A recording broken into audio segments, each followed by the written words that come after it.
Alors, quand on considère l'acidité, alors l'acidité est une propriété d'une solution. Donc, c'est une solution qui va être plus ou moins acide, un savon, ou l'eau de l'océan, ou des choses comme ça. Et donc, quand on parle d'acidité, c'est souvent qu'on a mis un acide dans l'eau. Donc, un acide dans de l'eau va donner une solution acide. Il s'ionise. Alors, l'acide le plus courant, c'est HCl, l'acide chlorhydrique. Et en fait, entre l'hydrogène et le chlore de l'acide chlorhydrique, il y a une liaison covalente polarisée.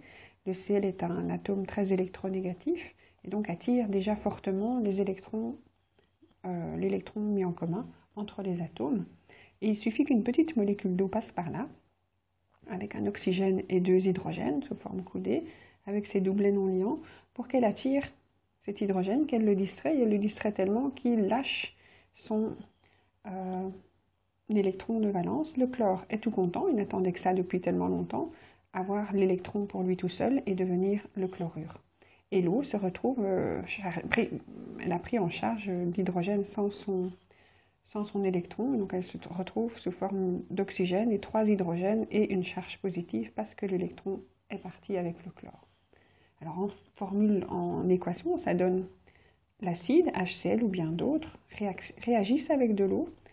Et donc l'acide va réagir, il va donner son hydrogène, son H+, à l'eau qui va jouer le rôle de la base. C'est une réaction acide-base et on observe dans l'eau la présence d'une petite molécule particulière, un ion qui s'appelle l'ion hydronium, H3O+. Donc c'est une molécule d'eau qui a pris en charge un hydrogène sans son électron. Et on trouve le reste de l'acide, l'ion, ici c'est de l'ion chlorure. Si on travaille avec de l'acide nitrique, l'eau va arracher un acide à l'acide nitrique et on aura de nouveau H3O+, ion hydronium. Donc chaque fois qu'on mettra un acide dans l'eau, on aura ce fameux ion hydronium et un autre ion. Alors ici c'était l'ion chlorure, maintenant c'est l'ion nitrate. Et si on commence à mettre des acides qui ont plusieurs hydrogènes, comme H2SO4 à cause de la valence du sulfate qui est 2, l'eau va aussi arracher un hydrogène. Elle pourra arracher les deux, mais on va considérer un à la fois et donc former H3O+, et le reste qui est ce qu'on appelle un anion hydrogéneux, donc de l'hydrogénosulfate. Donc il y a toute la nomenclature des anions, se trouve dans d'autres vidéos, hein. C'est important. Alors plus on va mettre d'acide dans une solution, donc on va mettre une certaine quantité, un acide de plus en plus concentré, on aura de plus en plus d'H3O+. Donc si on veut mesurer l'acidité, mesure de l'acidité, c'est la mesure de la concentration en H3O+. Parce que plus on aura mis d'acide, plus la solution sera acide, et plus il y aura d'acide, plus il y aura d'H3O+. Alors il y a certains acides qui vont aussi s'ioniser partiellement, qui ne vont pas donner complètement l'H3O+. Ceux-ci sont des acides forts et le donnent complètement. Et donc chaque fois qu'on mettra un acide, on peut donner une formule générale, HA, pour n'importe quoi comme morceau d'acide à côté du H. Et pour chacun, on a la formation d'H3O+, et d'un contre-ion, on va appeler ça d'un A-, donc de l'ion négatif qui est le reste de l'acide qui a perdu son H+. Donc ça, c'est des solutions qui contiennent H3O+. Alors on pourrait parler de l'eau pure. L'eau pure ne pique pas, n'a pas l'air d'être du tout acide, et pourtant ces molécules d'eau peuvent elles-mêmes jouer le rôle d'acide et de base. Alors c'est un acide et une base très faible, et donc la réaction, contrairement aux acides forts, ne va pas être complète, et on va avoir une toute petite formation d'H3O+, donc il y a un tout petit peu d'eau qui arrive à arracher un H+ à l'eau, et il reste après, quand on a enlevé un H, il reste un seul H, un oxygène et la charge négative, comme tous les autres, donc on se retrouve avec OH-, et c'est un ion que vous connaissez bien aussi, l'ion hydroxyde,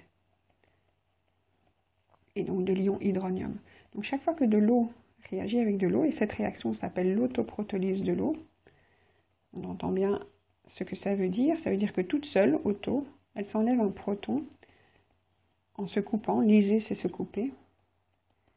Alors pourquoi est-ce qu'on appelle ça un proton? Pourquoi est-ce que ce H+, on l'appelle H+, ou on l'appelle proton? Je ne sais pas si j'ai déjà utilisé le terme avant, mais c'est un peu automatique. Si vous regardez dans le tableau périodique l'atome d'hydrogène, donc l'atome d'hydrogène, il a un proton, il a le Z numéro 1, donc un proton, et un électron, quand c'est un atome, il est neutre, autant de protons que d'électrons. Et si vous considérez non plus l'atome, l'hydrogène, mais l'ion, quand vous devenez un ion positif, vous perdez un électron. Et donc quand on regarde H+, on ne regarde en fait qu'un proton qui a perdu son électron, donc juste un proton. Donc quand on dit l'eau arrache un H+, ou arrache un proton, c'est exactement la même chose. Quand on parle d'autoprotolyse de l'eau, l'eau est capable d'arracher un proton, de le couper au niveau d'un proton, une autre molécule d'eau. Alors cette molécule d'eau, cette réaction d'autoprotolyse de l'eau est un équilibre, on a une réaction incomplète, et donc toute réaction d'équilibre peut être caractérisée par une constante d'équilibre. Une constante d'équilibre où on indique les produits, H3O+, fois l'autre produit, OH-, et en dessous, on indique les réactifs. Ici, c'est deux molécules d'eau, donc on pourrait faire H2O fois H2O ou H2O au carré. Donc ça, c'est la constante d'équilibre de la même forme que toutes les constantes d'équilibre. Donc quand on étudiera les acidités et les réactions acide-base, on va parler d'une autre constante. En fait, on va faire basculer les concentrations de l'eau au niveau des constantes qu'on ne calculera pas. Donc on aura une nouvelle constante qu'on va appeler KW. Donc KW, c'est Kc fois H2O au carré. Et on considère en fait que la concentration de l'eau par rapport à tout ce qu'on va manipuler dans la solution, c'est vraiment un chiffre très très grand. Donc on se rattrapera après que c'est genre 100 000 fois plus grand que les concentrations des ions. Et donc il va très très peu varier, on va considérer ça comme constant. Et donc on a une nouvelle constante qui caractérise cette réaction d'autoprotolyse de l'eau, qui est comme une constante d'équilibre, donc quelque chose qui ne varie jamais. Et dans cette constante, on retrouve uniquement les ions H3O+, fois OH-. Et donc cette constante va porter le nom de produit ionique de l'eau. Donc le produit ionique de l'eau, KW, W pour l'eau en anglais, en water. Et ce produit ionique de l'eau, cette multiplication des deux ions, il vaut 1 fois 10 exposant moins 14. Il n'y a pas d'unité comme toutes les constantes d'équilibre. Et donc, quelle que soit la solution qu'on regarde de l'eau pure ou qu'on regarde de l'eau avec un acide dedans, ou on verra avec des bases dedans aussi, cette constante doit toujours être respectée. Et donc, dans l'eau pure, on a une petite quantité d'H3O+, qui a été formée quand l'eau a arraché un H+ à une autre molécule d'eau. Et donc, chaque fois que celui-ci s'est formé, on a formé la même quantité de celui-ci. Les coefficients, c'est 1 pour 1 pour 1 pour 1. On a réaction acide-base. On ne va pas devoir pondérer les équations, ce sera facile. Et donc, quand on considère ça, on peut vraiment dire que dans l'eau pure, il y a autant de l'un que de l'autre. Puisque l'un ne se forme pas sans l'autre, on a autant d'H3O+, donc les crochets signifient les concentrations à l'équilibre, sont égales. H3O+, c'est égal à OH-. Et donc, si j'introduis cette égalité ici dedans, si je remplace mes OH- par H3O+, comme ils sont égales, je peux le faire, je vais me retrouver avec H3O+ au carré. KW est égal à H3O+ au carré. Et donc, si je recherche H3O+, je vais prendre la racine carrée de KW et j'aurai H3O+ égale la racine carrée de KW. Et donc, cette constante de 10-14, si j'en prends la racine carrée, vous pouvez faire ça à la machine, vous obtiendrez 1-10-7. 1-10-7 fois 1-10-7 égale 1-14. Alors, c'est une concentration, les crochets ici, et donc on parle maintenant de 1-7 molaire. Donc, dans l'eau pure, vous avez 1-7 molaire d'H3O+, 1-7 molaire de OH-, c'est-à-dire vraiment très très peu, 1, 2, 3, 4, 5, 6, 7 molaires. Donc, c'est vraiment des fafiottes. Ici, on se gratte pour se faire rire, c'est des toutes petites quantités, mais sachez que si votre 1 est multiplié par 10, vous avez quelque chose qui pique, encore un, là vous êtes au vinaigre, encore un, vous pouvez être au vitriol qui vous dissout.